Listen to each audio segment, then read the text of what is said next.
This is the last of the series in the lecture of the female reproductive system histology. This lecture will discuss the histology of the following: fallopian tube, vagina, and structures in the vulva.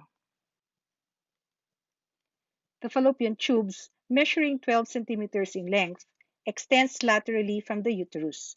It receives the ovum during ovulation, provides an appropriate environment for the ovum for fertilization, and transports the fertilized oocyte to the uterus. The fallopian tube is divided into four parts from medial to lateral. Intramural or interstitial part, which is located in the myometrium of the uterus as the oviduct attaches to the uterine wall. The isthmus, the narrowest part of the oviduct, the ampulla, the longest part of the tube, and the infundibulum, the most distal end of the tube that is funnel-shaped and opens into the peritoneal cavity. Finger-like mucosal projections, called fimbria, are attached to the distal end of the infundibulum. Note that the mucosal folds of the oviduct decreases in branching and height as the tube approaches its attachment to the uterus. The mucosal folds serve to slow down the movement of the oocyte or zygote towards the isthmus. This permits further maturation of the oocyte or further development of the zygote to attain the morula stage prior to its arrival in the uterus. This is a cross-sectional cut of the oviduct. It consists of three layers: the inner mucosa that has longitudinal branching folds, a middle muscle layer, and an outer serosa. On higher magnification, the mucosa is composed of a ciliated simple columnar epithelium and an underlying lamina propria of loose type of connective tissue. The muscle layer of the oviducts show no distinct layers, with the smooth muscle cells forming a loose network of bundles oriented in many directions. Towards the isthmus, longitudinally oriented smooth muscle bundles predominate. The outermost layer will be the serosa. The oviduct is lined by simple columnar epithelium. Its cells are tall in the infundibulum and ampulla, but gradually decrease in height towards the uterus. There are two types of cells in the epithelium of the oviduct: ciliated and non-ciliated. Their relative numbers and activity are influenced by the level of circulating estrogens. Looking at a high magnification of the mucosa of the oviduct, early in the follicular phase of the menstrual cycle, the ciliated cells become taller and begin to form cilia. With an estrogen-primed oviduct, cilia increases its movement secondary to progesterone secreted during the second half of the menstrual cycle.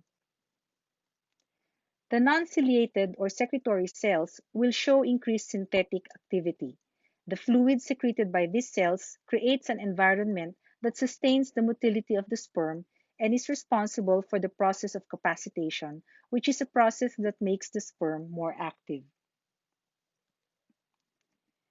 The vagina is a distensible fibromuscular tube 8 to 9 centimeters in length, extending from the uterine cervix to the vestibule of the external genitalia. It has several roles that includes receiving the penis and ejaculate during sexual intercourse, expanding to provide a channel for delivery of the newborn during childbirth, and serving as a canal for menstrual fluid and tissue during menstruation. The vagina has three layers: mucosa, muscularis, and adventitia. The mucosa consists of stratified squamous epithelium with a lamina propria. The muscularis layer is relatively thin, composed of interlacing bundles of smooth muscle, oriented both longitudinally and circumferentially, with longitudinal bundles greatly predominating in the outer half of the muscular coat. The outermost layer is a fibrous tissue called the adventitia, which provides additional strength to the vagina while also binding it to the surrounding structures. The vaginal mucosa undergoes no keratinization. Superficial cells of the epithelium are constantly exfoliating. The superficial cells is filled with glycogen in the middle of the menstrual cycle, but this diminishes later in the cycle. The acidic pH of the vagina is due to the production of lactic acid as a result of anaerobic glycolysis of glycogen by the lactobacilli bacteria present in the vagina. A normal vaginal pH is between 3.8 to 4.5. This acidic pH helps prevent bacterial and fungal infection. The vulva consists of the external genitalia of the female that includes the clitoris, labia majora, and labia minora. The labia majora are covered by skin. In addition to the eccrine sweat glands, there are also numerous apocrine sweat glands responsible for scent production.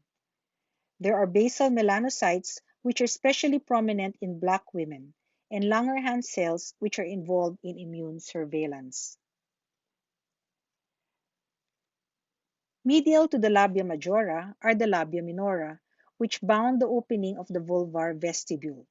The skin of the labia minora generally lacks skin appendages and is sparsely pigmented. It has a highly glycogenated stratified squamous epithelium. Some sweat and sebaceous glands may be identified. The subcutaneous tissue is highly vascularized and erectile, supported by a loose connective tissue with elastic fibers. The clitoris consists of erectile tissue called corpora cavernosa. It is composed of cavernous venous sinuses enveloped by dense fibroelastic tunica albuginea. The skin of the clitoris is a keratinized stratified squamous epithelium, but it lacks hair and sebaceous glands. Lateral to the vaginal introitus are two pea-sized Bartholin's glands or greater vestibular glands. It is located slightly posterior and to the left and right of the vaginal orifice. It secretes mucus to lubricate the vagina. This gland occasionally gets infected, presenting as a painful swollen mass in the introitus. It is analogous to the bulbourethral glands in the male and exists as paired tubuloalveolar glands located within the subcutaneous tissue deep to the labia minora. As a summary, I have discussed the histology of the fallopian tubes, vagina, and the external genitalia in the vulva.